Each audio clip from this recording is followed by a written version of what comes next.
एक जंगल में एक पेड़ रहा करता था। वो पेड़ जादुई पेड़ था, लेकिन कितनों दिनों से उसके ऊपर एक भी आम का फल नहीं आया था।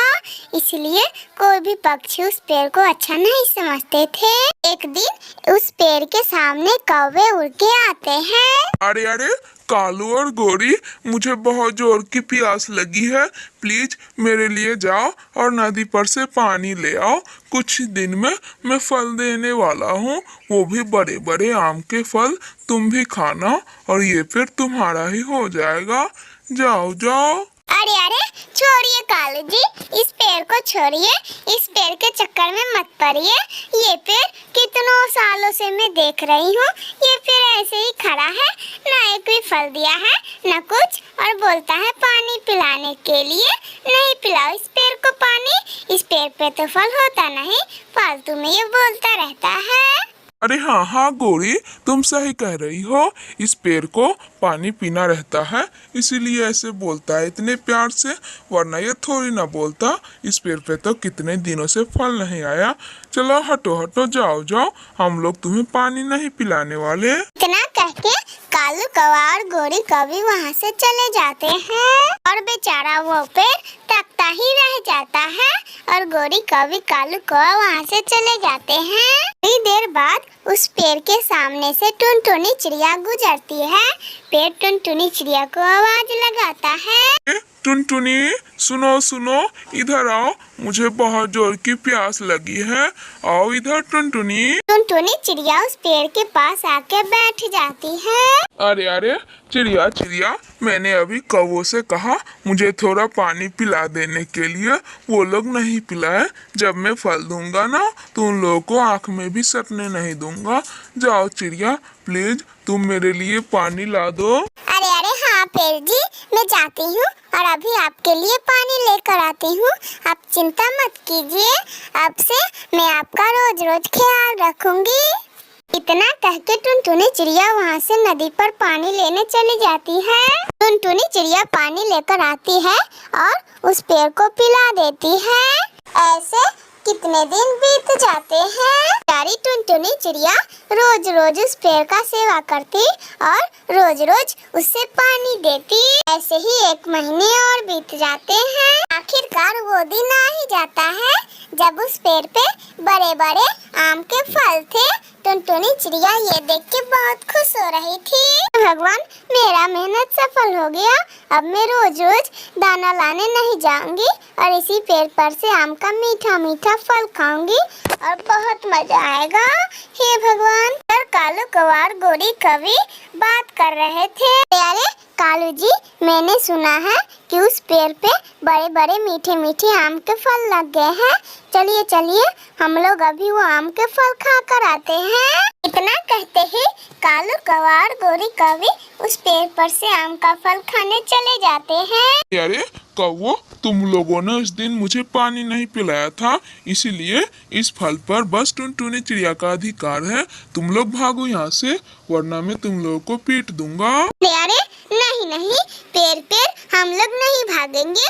2-4 फल तो हम लोग खा कर ही जाएंगे। जब तक हम लोग का मन नहीं भर जाता, तुम क्या कर लोगे मेरा? गोरी कौवी के इतना बोलते ही पेड़ को गुस्सा आ जाता है और पेड़ एक बड़ा ढाल उन दोनों के ऊपर गिरा देता है और वो दोनों वहीं पे तड़प तड़प के मर जाते हैं। मेरे प्यारे दोस्तों, अगर आप लोग को ये कहानी अच्छी लगी हो तो प्लीज लाइक एंड सब्सक्राइब करके बेल आइकन दबाना ना भूलिएगा। एक दिन परी नदी पर घूम रही थी कि तभी उसका क्रोन पानी में गिर जाता है। अरे ये क्या हो गया? मेरा सोने का क्रोन गिर गया पानी में। अब मैं किससे सोने का क्रोन मंगाऊंगी? ओहो, कोई पक्षी भी नजर नहीं आ रहा है। ऐसे वो परी रो रही थी। वहाँ पर कालू कौवा और टुनटुनी चिड़िया आते हैं। देखो पक्षियों, मेरा सोने का क्रोन इस नदी में गिर गया है। अब तो उस नदी में से कोई मेरा सोने का क्रोन लाके तो नहीं देगा, लेकिन हाँ, मैं तुम लोगों को सोने की सिक्के की पोटली देती हूँ और उस सोने के सिक्के से तुम लोग मेरे लिए एक अच्छा सा और सुंदर सा एक क्रोन बना के ले आओ। मैं आप लोगों को गिफ्ट भी दूंगी और तोहफा भी। जाओ जाओ, तुम दोनों जाओ और क्रोन सिर्फ सोने का लेना, सोने का और कुछ नहीं। टुनटुनी चिड़िया मिट्ठू तोते के दुकान में जाती है। मिट्ठू तोता टुनटुनी चिड़िया से बोलता है, अरे बहन टुनटुनी, एक बात बताऊं, मेरे पास तो सोने का क्रोन नहीं है, लेकिन हाँ ये क्रोन है। ये सोने का तो नहीं है, लेकिन ये देखने से इसे कोई नहीं पहचान सकता। साक्षात भगवान भी इसे नहीं पहचान सकते देखने से।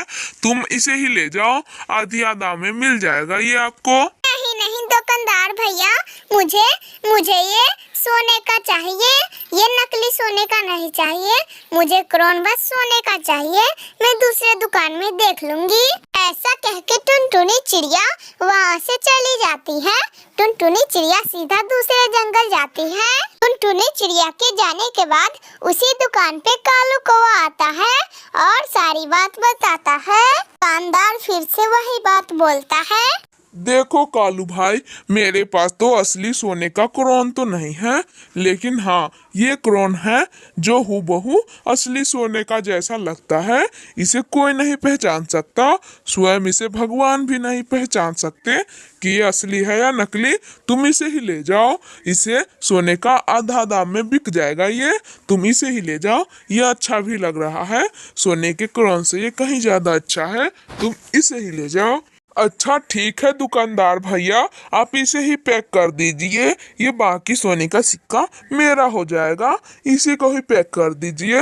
वैसे भी ये सोने के क्रोन से कहीं ज्यादा अच्छा लग रहा है और लग भी रहा है कि सोने का है। ऐसा कह के कालू कौवा वो नकली सोने का क्रोन और उधर टुनटुनी चिड़िया असली सोने का क्रोन लेकर परी के पास पहुंची थी। तुम लोगों ने मेरा सोने का क्रोन वापस कर दिया, जो दिया सो लिया, इसमें सोने के सिक्के हैं। आप लोग चले जाइए, ये तोहफा लेके आप लोग अपने घर जाइए। कालू कौवा उधर सुनार के दुकान पे सोने के सिक्के को चेक करवाने जाता है तो पता चलता है वो सोने का सिक्का तो नकली है। कालू कौवा वापस टुनटुनी चिड़िया के पास आता है। कालू कौवा देखता है टुनटुनी चिड़िया तो अब अमीर चिड़िया बन गई है, उसका तो एक बड़ा बंगला भी है। ये देखकर कालू कौवा हैरान हो जाता है और टुनटुनी चिड़िया से पूछता है, अरे अरे टुनटुनी बहन, तुम इतनी अमीर कैसे बन गई?